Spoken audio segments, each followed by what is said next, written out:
Good morning, good people. Good morning.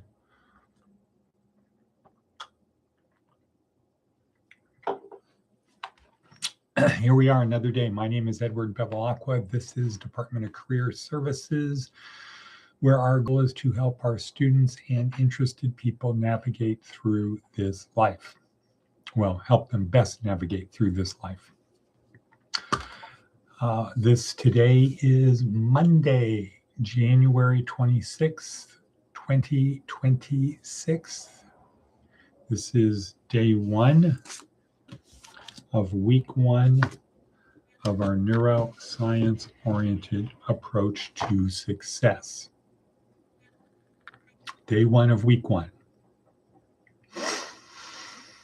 What does that mean? We'll find out. So again, it seems like we've got a latency issue here. Our purpose is to help navigate through this life, and we help in 4 areas. We focus on the minimum facts argument for being as effective as possible. Physical, mental, emotional, spiritual. Those 4 areas. Think of it like a 4-legged table, where to have a table that can bear a lot of weight, can hold a lot of things, you need to have 4 solid legs. Not just 4 strong legs. A leg can be strong but not well attached, and a little bit of wiggle, something happens, and boom, the table collapses. It hits the floor. It is hasta la vista, right? So it's 4 strong legs attached to a tabletop. And then you can stack all kinds of stuff on that. Otherwise, one leg falls, table goes like that, everything slides off, and now you've got to start over. So those 4 legs here in our class, our program, those 4 legs are physical, mental, emotional, and spiritual. And the physical is fitness and health. You've got to have both. You've got to take care of your body. You got to watch what you eat. You got to make sure you have the right nutrients and vitamins, calories, protein, etc. And you have to exercise. You have to use the body that you have. It's designed for movement. Mental, always be learning. A, always be, B, C, learning. Always be learning. Things are changing faster and faster than ever before, and they're going to continue to do that. It's really becoming the case that if you don't know AI, you'll be replaced by somebody who does. Well, it's Monday morning. Garbage truck is out there.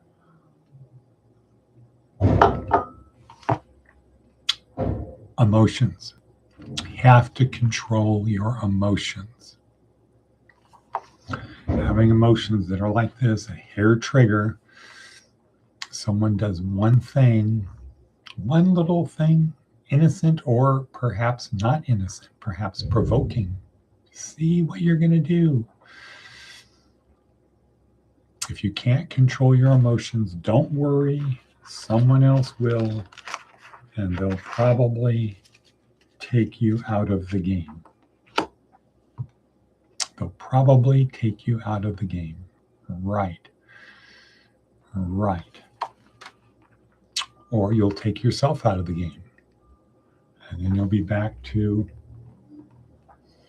it's just me type of thing. You'll have acquaintances,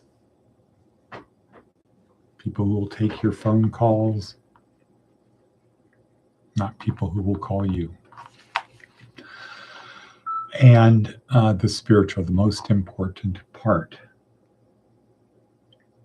Spiritual. Okay, so that's what our purpose is. How do we do it? We do it through using this book, the State Pen Workbook. a neuroscience approach to success. This is a 4-week, 4-hour per day, 4-week, 7 days a week, 4 hours per day program designed for people in prison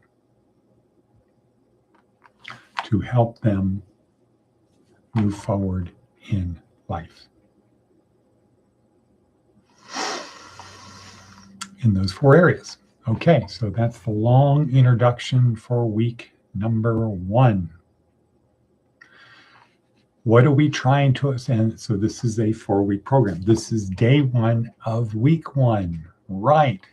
And our part of our theme is Groundhog Day. Yes, we're starting over as we have done every month since probably 2013, 2014, 2012, 2011. Long time. Long time. So if you are somebody who has been through the program while incarcerated, start over again. No problemo. Go on to, you lost your book, go on to Amazon. Put in State Pen Workbook. Put in my last name. The book will appear. Poof, magic. You can get the book. Or you can follow along here because we have attached here on Facebook, on X, on LinkedIn, on our webpage. Click on the links down below, the daily worksheet, which has it on there. So you don't even need a book. You can just follow along with what we're doing here. So that's how we do it. How do we start? What's our goal? So this is a 4-week program that you can start at any day during the 4 weeks because it just will repeat every month. It'll repeat. So if you came in on day 18, week 3, day 6, day 5, whatever, you came in on that, you go to the next day, you go through the month, and you start back over. And this is really something everyone should do more than once, and probably do it once a year. Things will come back, ideas will come back, new stuff will appear. I can say that is true because that's what happens to me, and I've been doing it since the beginning. So the worksheet has a lot of stuff on it. It would take you about 4 hours a day to go through the whole worksheet if you had nothing better to do, nothing else to do. What are we trying to do in this 4-week course? Well, again, minimal facts. What we're trying to do is answer 2 questions. That's it. Just answer 2 questions. Who am I, and why do I behave the way I do?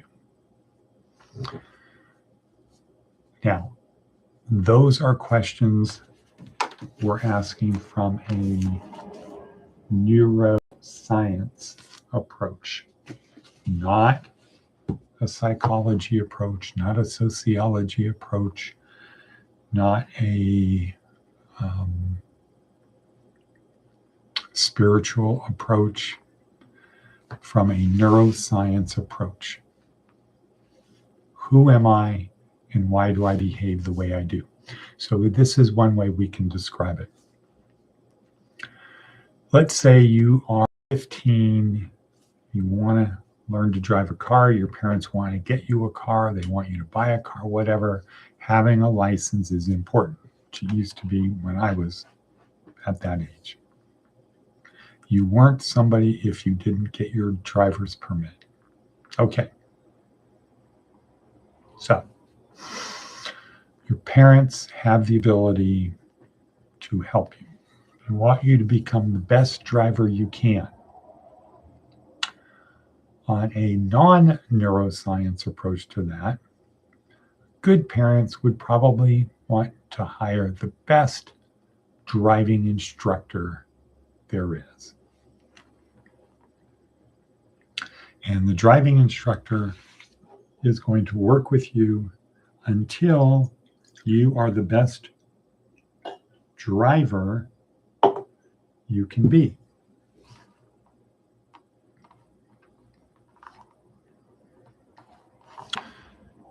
So, how does he do it?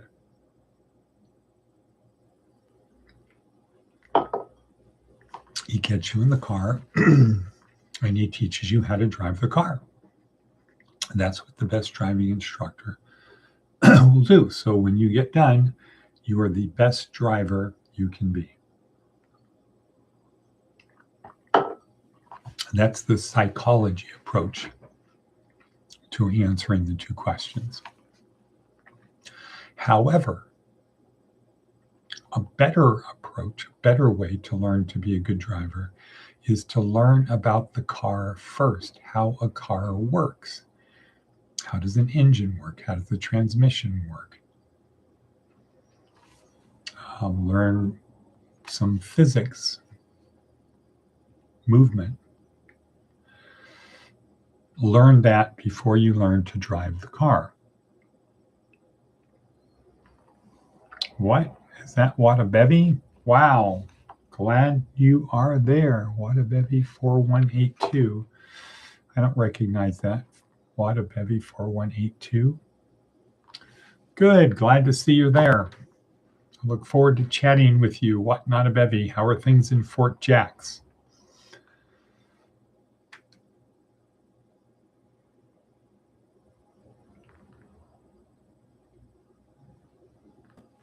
I guess YouTube automatically did that. How are things in Fort Jacks? Blessed as always. Love life. Okay. So on a neuroscience approach, learning to drive a car, you learn how the car works. You don't just learn to be a good driver. You learn how the car works, because part of driving is responding when things don't go as planned. You're driving along in your car. You're a good driver. You don't have to worry about getting in an accident or driving off the road, but all of a sudden you hear a clunk, clunk, clink. If you only know how to drive a car, you don't know what that sound means or what you should do next. You don't know how to fix it. You don't know what to do. So now you're guessing. And typically what people do, they will just keep driving. And then they might call somebody, and they might do this and do that. If you know how a car works, how it operates, you can try to figure out, is that something that is going, if I don't take care of it now, it's going to get worse? Can I take care? Do I need to take care of it immediately, like I have a flat tire? Or do I just keep driving along? And as long as the car will go, I'm going to do it. Or do I pull over and fix it? So here we try to help people learn our approaches. How does the brain work? Now, in a very simple way, disclosure, we don't really understand the brain. And I don't know how far on a scale of 1 to 10. I don't know if we're at a 2 or a 4, but we are really a long ways away from completely understanding it. But a tremendous amount of progress has been made. Blessed as always. A tremendous amount of progress has been made, and it will continue to be made.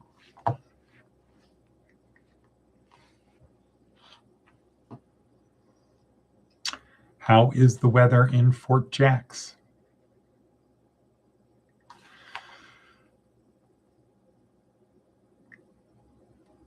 In fact, the brain, in fact, it's rainy, huh? Okay. In fact, the brain is the most complicated thing in the universe other than the universe.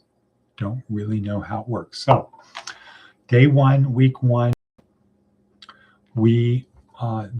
so trying to answer 2 questions from a neuroscience perspective. Who am I? Why do I behave the way I do? So we focus on the brain. We focus on 3 things. Neurons, the cells in our brain that contain our lived past, our anticipated future, our personality, things like that. Neurotransmitters, so those are produced in the brain, and they are chemicals that travel between neurons. And the reticular activating system, which acts like a filter, information coming in, because we have, according to Mark Dawes, 400 billion bits of information, maybe it's 400 million bits of information coming into our brain at all times, and we could not possibly keep track of all that. So the reticular activating system lets in the stuff that's important. Otherwise, it doesn't get in. So all of the sounds, if you just stop doing anything and listened, those sound, when you start listening, it's not that the sounds are coming, weren't there. They've always been there, but now we're allowing them in. Or when somebody says, focus on your left foot, all of a sudden, the input from the nerves in your left foot become important, and you focus on them. But otherwise, we just don't, we ignore it. It's not that we ignore it, it doesn't come into our brain. So we focus on those three things: neurons, neurotransmitters, and the reticular activating system. Now, the 4 weeks is divided. The first week is overview and orientation. What are we doing? Why are we doing it?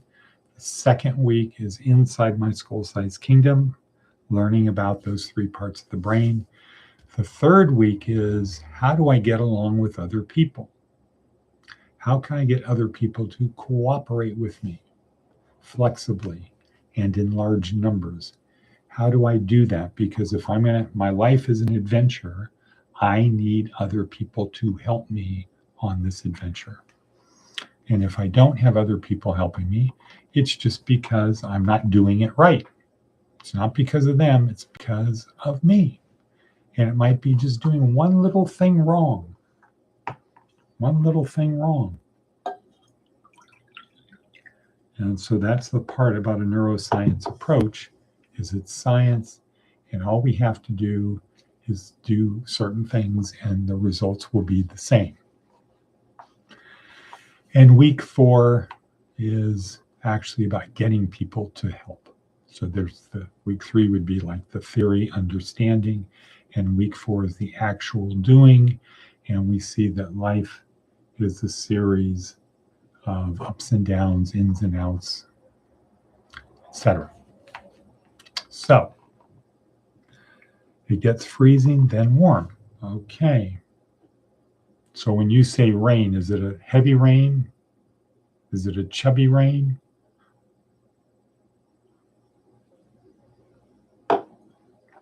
Is it a creatine-filled rain? A lot of studies on creatine now, that if you take more than 10 milligrams, it will cross the brain-blood barrier and you will get stuff. LOL, it's sprinkling. Love creatine. How much are you taking? How much creatine are you taking? 1 scoop? 3 throughout the day? Or at one time?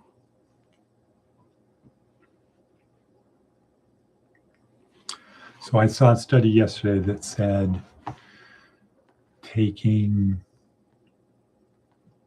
more than 10 starts getting into the brain.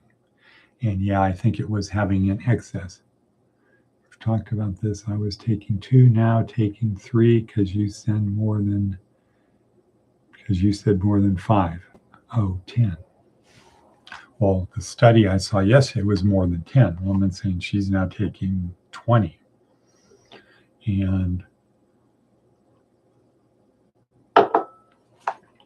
But I don't know if that's at one time or throughout the day, building up. In fact, she did say that building up to that. So, okay, we are out of time, people. And I have to say cut because that's my new thing. Cut.